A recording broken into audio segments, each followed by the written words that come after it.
12 minutes to 7. Christmas, as we know, is a magical time, unless you've got a completely dysfunctional family.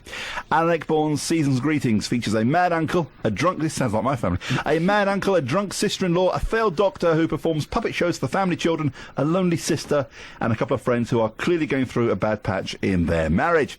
It's on at the Wickham Swan in 10 days' time and stars Mathew Bose. Yeah, he's good, and he's here now. Mathew, good afternoon to you. Hello there, how are you? Fine, how are you? Very well. I know. Well described. Thank you. I saw it a couple of weeks ago in Cambridge, and right. it's like the Christmas party from hell.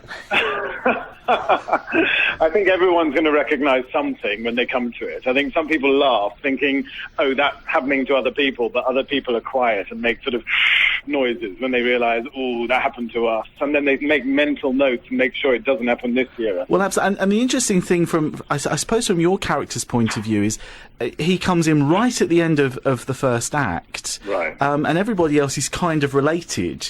And then suddenly this famous author of one book, it must be said, walks in on the action, and no one at that point really knows much about you. What's going to happen? No.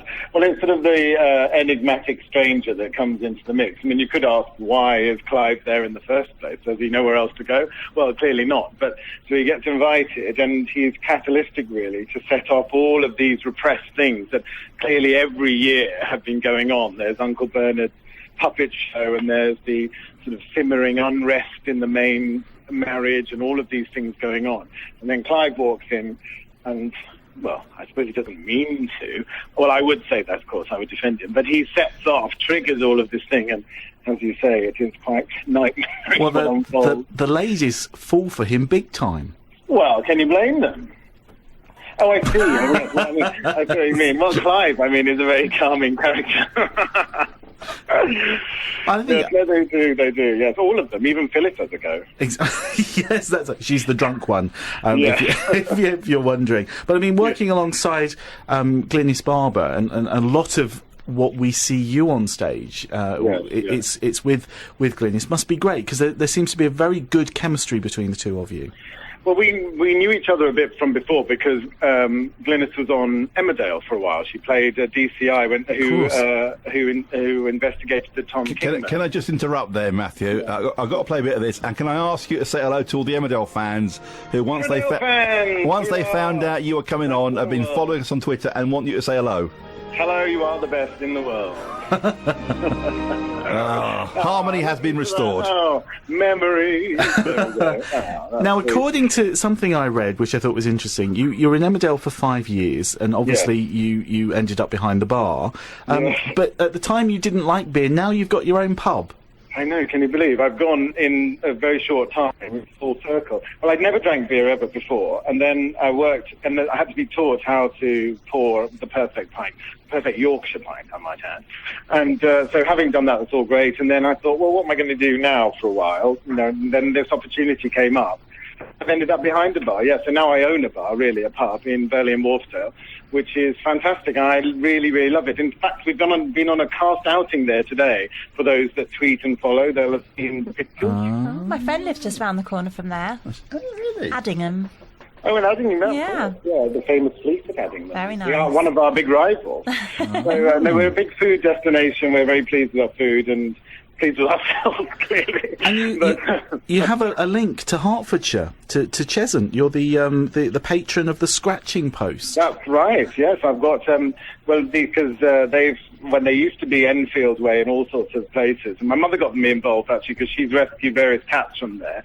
And then she said, come on, you've got to do something with this so-called fame. My mother doesn't hold with fame at all in any way, apart from, which is quite right, it's no use for anything, is it really? But so, except for this, and I'm also the Society Ambassador for the Encephalitis Society, which is based up in Yorkshire. So that's great. They keep me busy between them. I'm glad you said that, because I didn't have a clue how to pronounce that. So that's why I went with the Scratching Post. That was easier. That was the easier one. I like that. No, it is true. It's a tough one, isn't it? So it's High Wycombe at the end of the month for a week, and I think the tour runs through till just before Christmas, doesn't it? Yes, till the 10th. So we've got various places: Wolverhampton and Brighton, Bath. and Malvern to go yet. So, yes, and we're in Sheffield at the moment, which is rather exciting, and coming to you. Indeed. And then some time off? Well, I think so. I mean, the pub, of course, will be the busiest around Christmas. I've just set up the Christmas menu, and it's all going online this week. Oh, so what are you doing?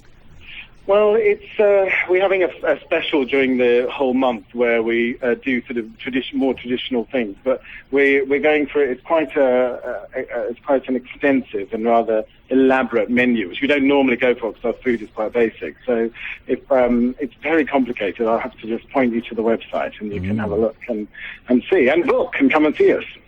Well, we can all stay with your friend in Addenham. Oh, yeah. They'll put you all up. En masse. Yeah, like it. Well, enjoy the rest of the tour. And we look forward to seeing you in High Wycombe on the 31st. Thank you very much. Thanks. Thanks, Matthew. You.